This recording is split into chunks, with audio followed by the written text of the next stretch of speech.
ভারতের হিন্দুত্ববাদী television channel আজ তক বাংলায় সাক্ষাৎকার দিয়ে অন্তর্বর্তী সরকারের কঠোর সমালোচনা করেছেন বিএনপি নেত্রী রুমিন ফারহানা।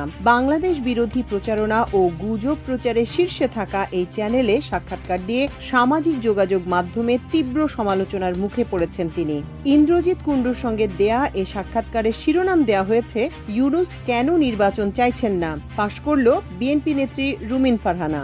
সাক্ষাৎকারটি ইউটিউবে আপলোড করার ২০ ঘন্টায় ভিউ হয়েছে ৭৪,০০০, কমেন্ট এসেছে ১,১৪০টি। এসব কমেন্টে ভারতীয় চ্যানেলে দেশের অভ্যন্তরীণ বিষয় নিয়ে রুমিন ফারহানার বক্তব্যের তীব্র সমালোচনা করা হয়েছে।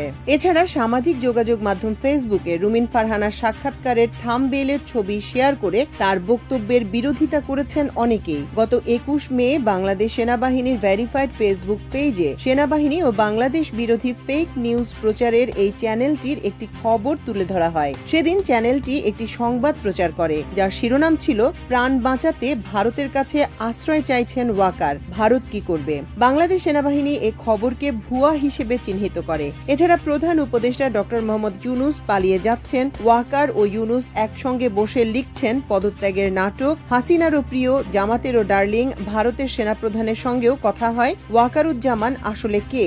এ ধরনের শিরোনামে প্রায় প্রতিদিন বাংলাদেশ সেনাবাহিনী ও অভ্যন্তরীণ রাজনীতি নিয়ে নানা গুজব ছড়িয়ে থাকে চ্যানেলটি। ভুয়া ও গুজব রটনায় শীর্ষে থাকা এই চ্যানেলে রুমিন ফারহানার উপস্থিতিতে নেটিজেনরা ক্ষোভ প্রকাশ করেন। তার বক্তব্যকে কেন্দ্র করে যেসব মন্তব্য এসেছে তার মধ্যে আহমেদ হোসেন মন্তব্য করেছেন, শেষ মুহূর্তে ইন্ডিয়ার চ্যানেলে আসতে হলো, ছি রুমিন ফারহানা, ছি, দেশের ভাবমূর্তি নষ্ট করার জন্য আপনাদের মতো মানুষ যথেষ্ট। এআই ফাহাদ লিখেছেন, দেশদ্রোহীর মতন সাক্ষাৎকার দিচ্ছে।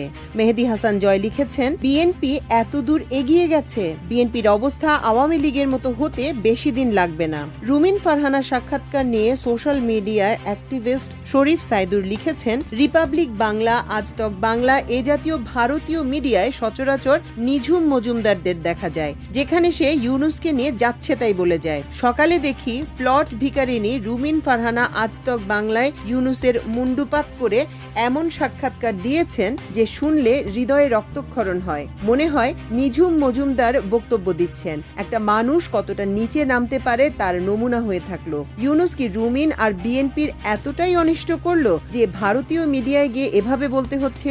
ভারতীয় উপস্থাপক জিজ্ঞেস করলেন, ইউনূস কি ফেল করলেন? রুমিন বলছেন, শুধু ফেল না, সব বিষয়ে লজ্জাজনক ফেল করেছেন।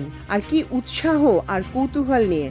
আহা, মানুষ যখন নিজের বাপ মায়ের দোষ বাড়িয়ে বাড়িয়ে শত্রুর কাছে গিয়ে বলেন, তখন অনেকের সন্দেহ জাগে সে আসলেই সেই বাপ মায়ের। ভারতীয় মিডিয়ায় গিয়ে ভারতীয় ন্যারেটিভকে ৩ গুণ শক্তিশালী করা এসব সাক্ষাৎকার সেরকমই বিষয়।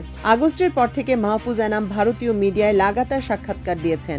অবাক করা ব্যাপার হলো, এই জুলাই অভ্যুত্থানকে তার প্রকৃত চিত্রকে তুলে ধরে ভারতীয় মিডিয়ার অপপ্রচারকে তুলোধনা করেছেন, যেটা অপ্রত্যাশিত ছিল। কিন্তু তিনি যখন ভারতীয় মিডিয়ায় গিয়েছেন তখন তিনি বাংলাদেশকে ডিফেন্ড করতে কার্পণ্য করেননি। ইউনূস সরকারের ভুল ত্রুটির সমালোচনা করব, নির্বাচনের দাবি করব, কি কি বিষয় লেজে গোবরে করেছে তার আলোচনা করতে হবে, তবে নিজেদের জায়গায়। কিন্তু শত্রুর কাছে অভিযোগ, অনুযোগের সুরে মিথ্যা বলে রুমিন যা করেছেন তার নির্লজ্জতার এক মাইল ফলক হয়ে রইল।